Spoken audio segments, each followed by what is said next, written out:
Chapter 8, Planes of Correspondence. Quote, as above, so below. As below, so above. End quote, the Kybalion. The great second Hermetic principle embodies the truth that there is a harmony, agreement, and correspondence between the several planes of manifestation, life, and being.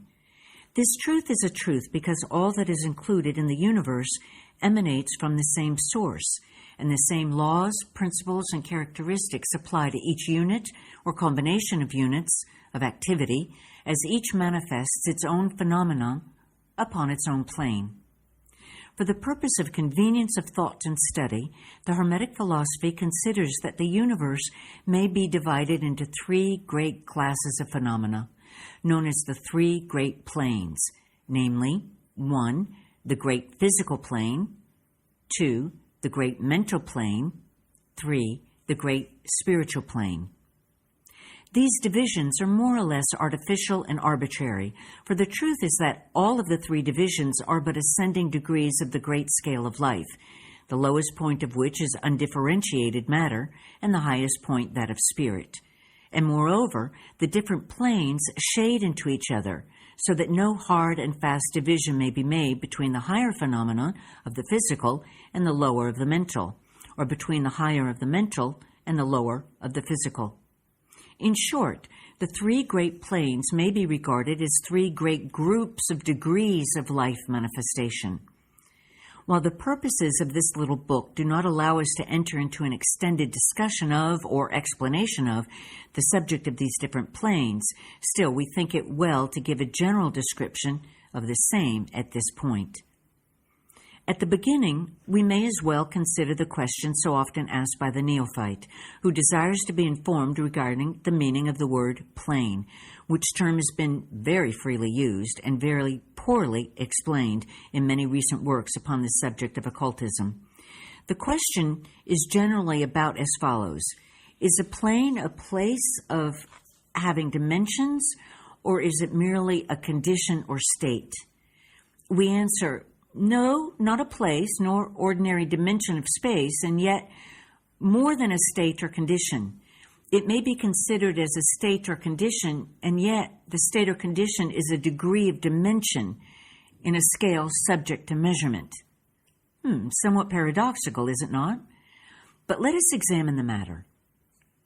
A dimension, as you know, is a measure in a straight line relating to measure, etc.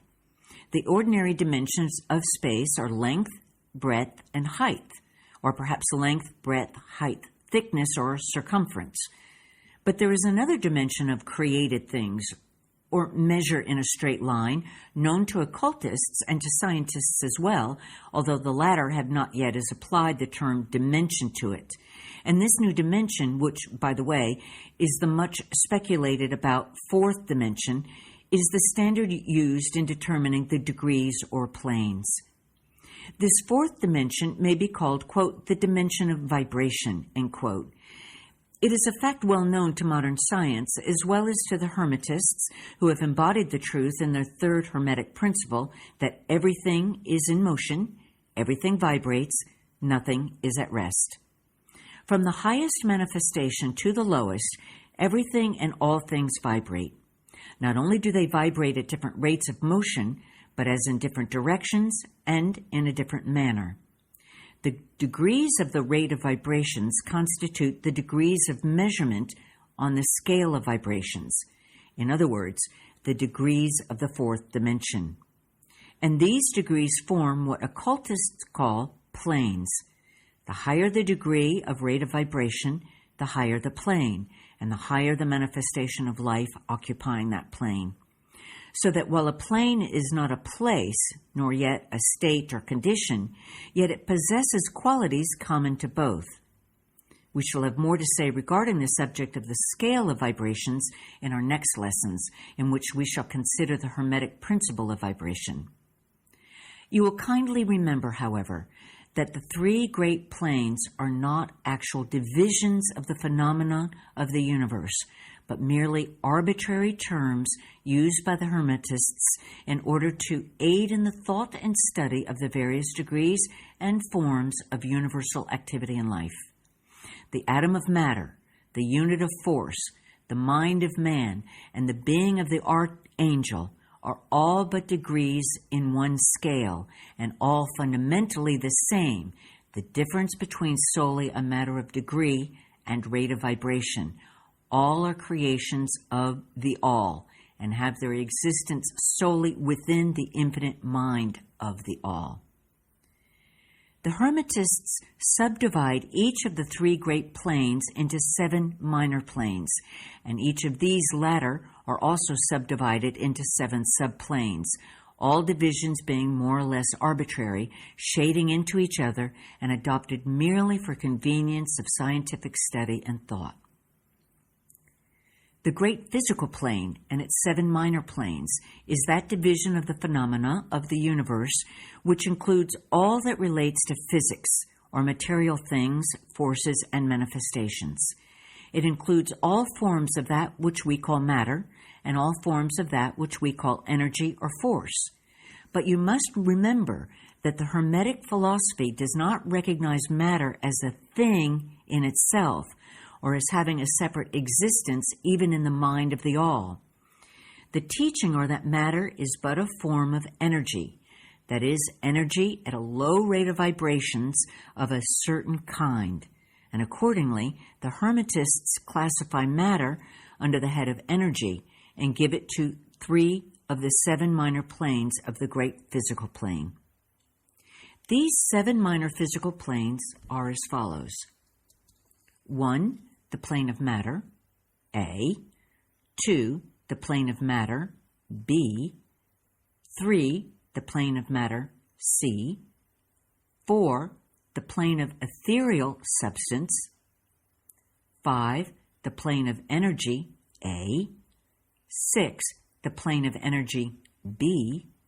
7. The plane of energy, C. The plane of matter, A, comprises the forms of matter in its form of solids, liquids, and gases, as generally recognized by the textbooks on physics. The plane of matter, B, comprises certain higher and more subtle forms of matter of the existence of which modern science is but now recognizing.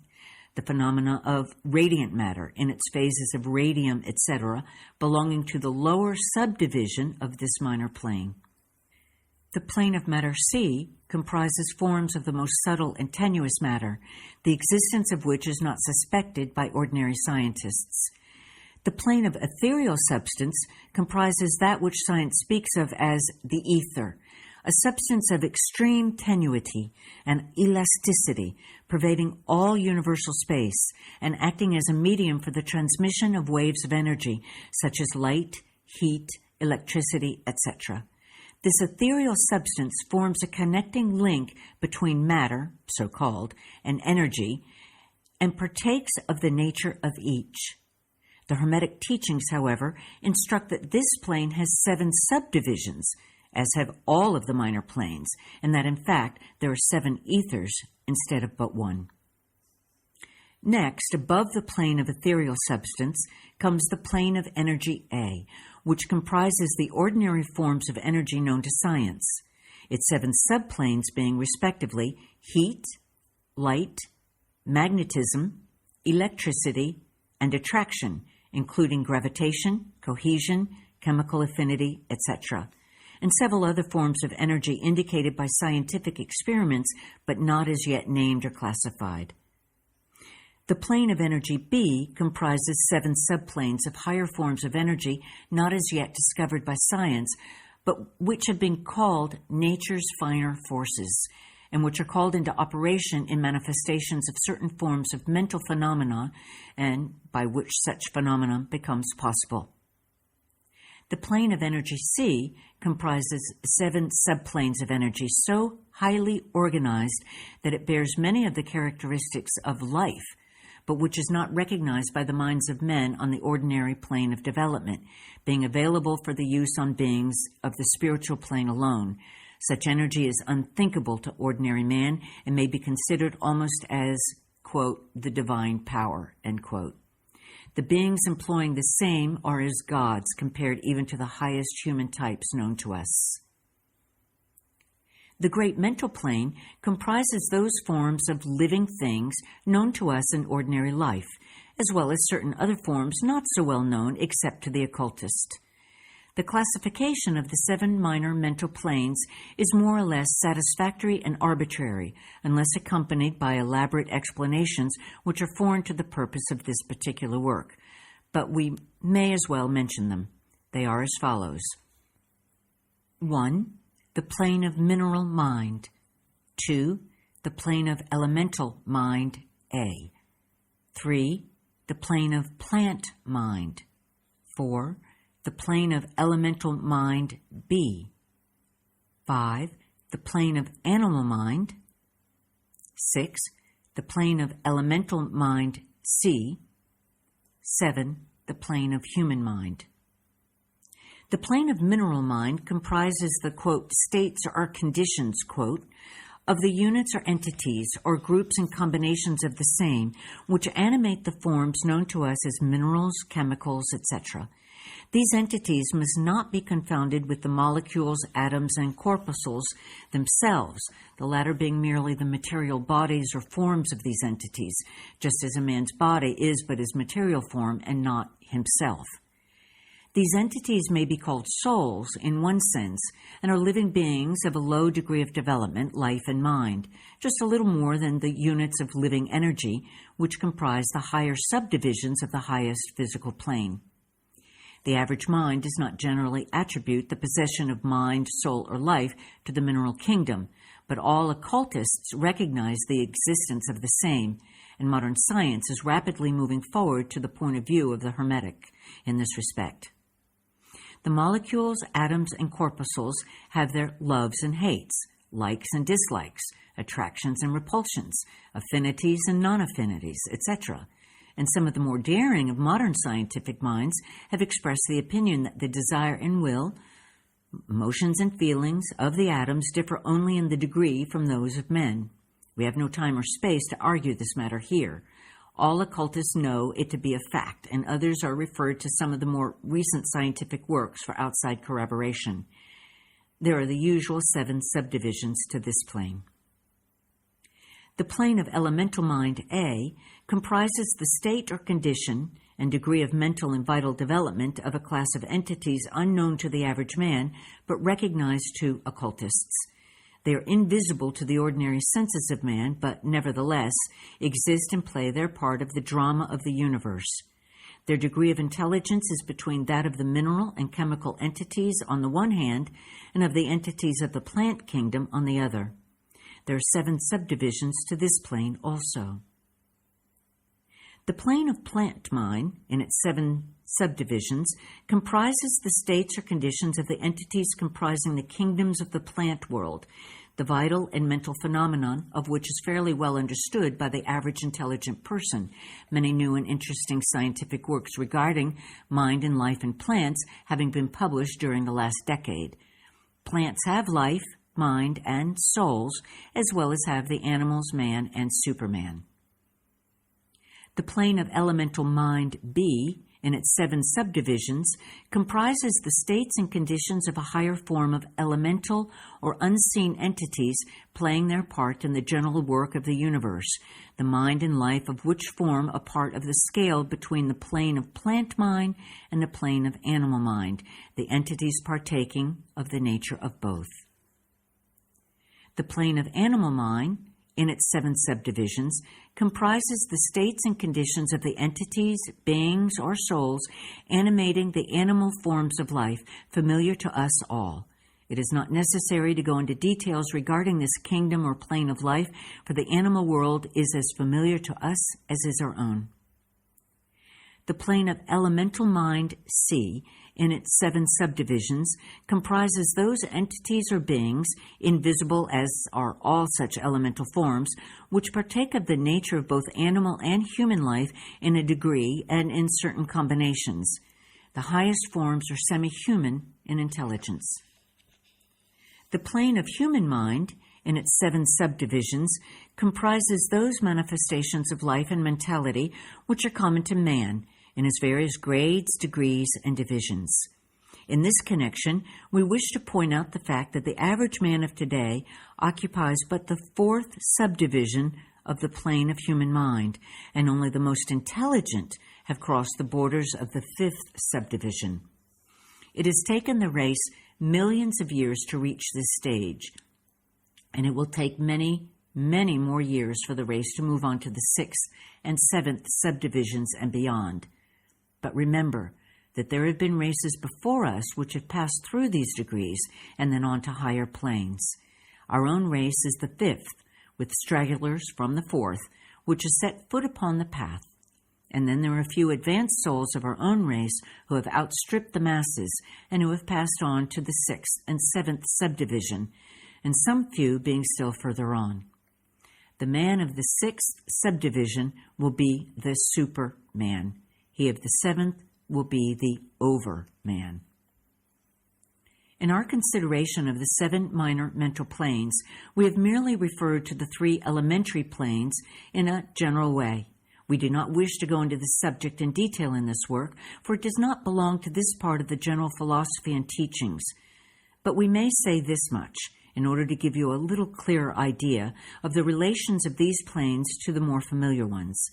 The elementary planes bear the same relation to the planes of mineral, plant, animal, and human mentality and life that are the black keys on the piano due to the white keys.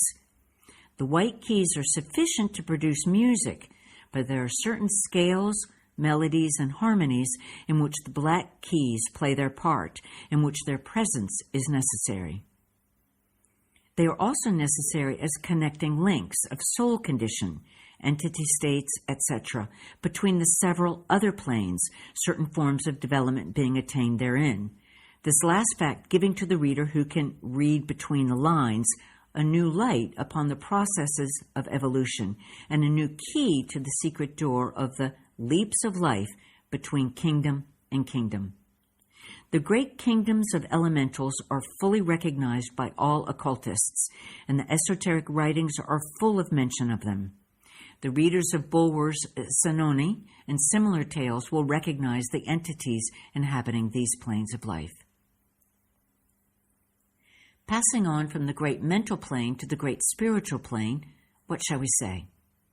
How can we explain these higher states of being, life, and mind to minds as yet unable to grasp and understand the higher subdivisions of the plane of human mind?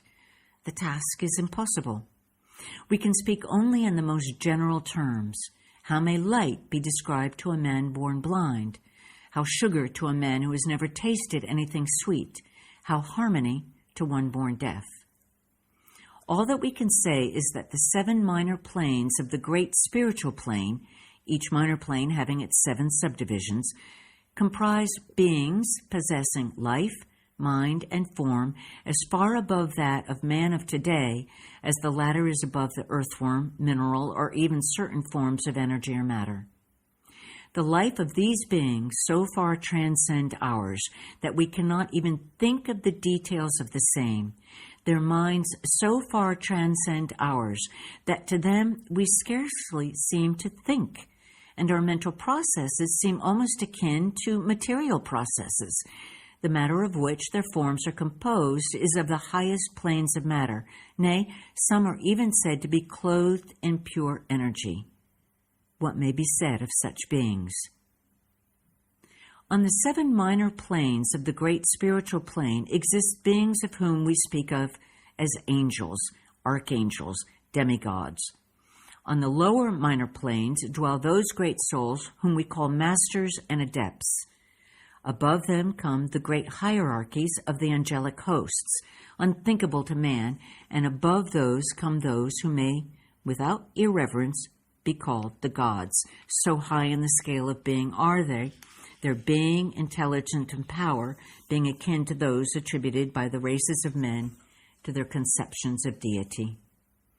These beings are beyond even the highest flights of the human imagination, the word divine being the only one applicable to them. Many of these beings, as well as the angelic host, take the greatest interest in the affairs of the universe and play an important part in its affairs. These unseen divinities and angelic helpers extend their influence freely and powerfully in the process of evolution and cosmic process.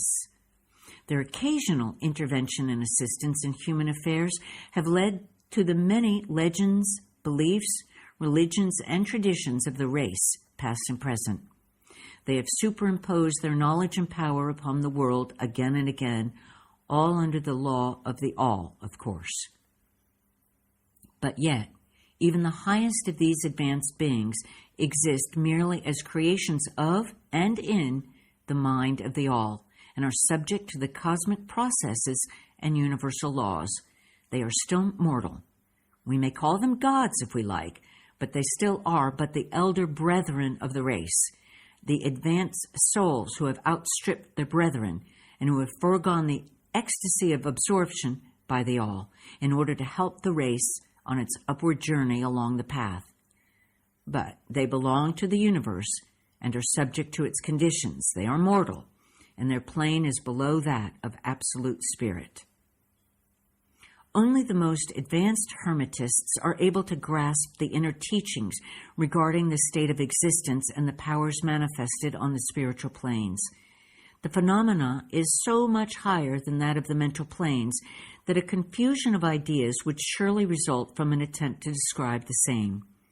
Only those whose minds have been carefully trained along the lines of Hermetic philosophy for years, yes, those who have brought with them from other incarnations the knowledge acquired previously, can comprehend just what is meant by the teaching regarding these spiritual planes. And much of these inner teachings is held by the Hermetists as being too sacred, important, and even dangerous for general public dissemination. The intelligent student may recognize what we mean by this when we state that the meaning of spirit, as used by the Hermetists, is akin to living power, animated force, inner essence, essence of life, etc., which meaning must not be confounded with that usually and commonly employed in connection with the term, i.e., religious, ecclesiastical, spiritual, ethereal, holy, etc., etc. To occultists, the word spirit is used in the sense of the animating principle, carrying with it the idea of power, living energy, mystic force, etc.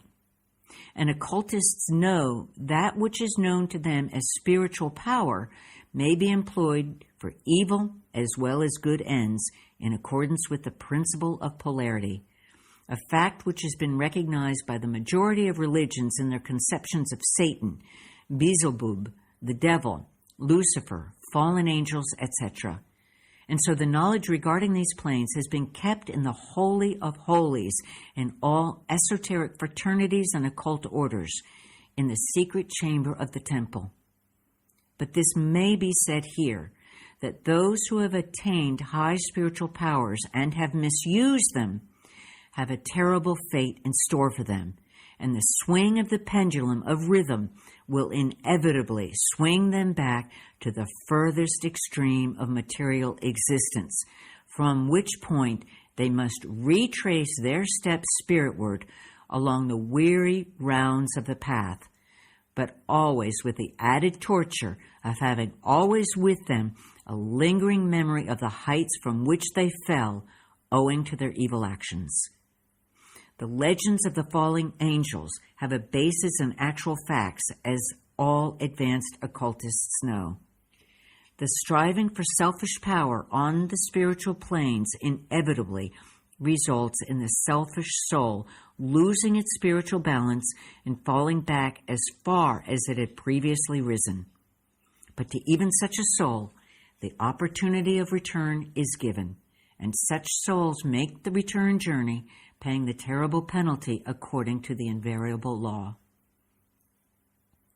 In conclusion, we would again remind you that according to the principle of correspondence, which embodies the truth, as above, so below, as below, so above, all of the 7 Hermetic principles are in full operation on all of the many planes, physical, mental, and spiritual.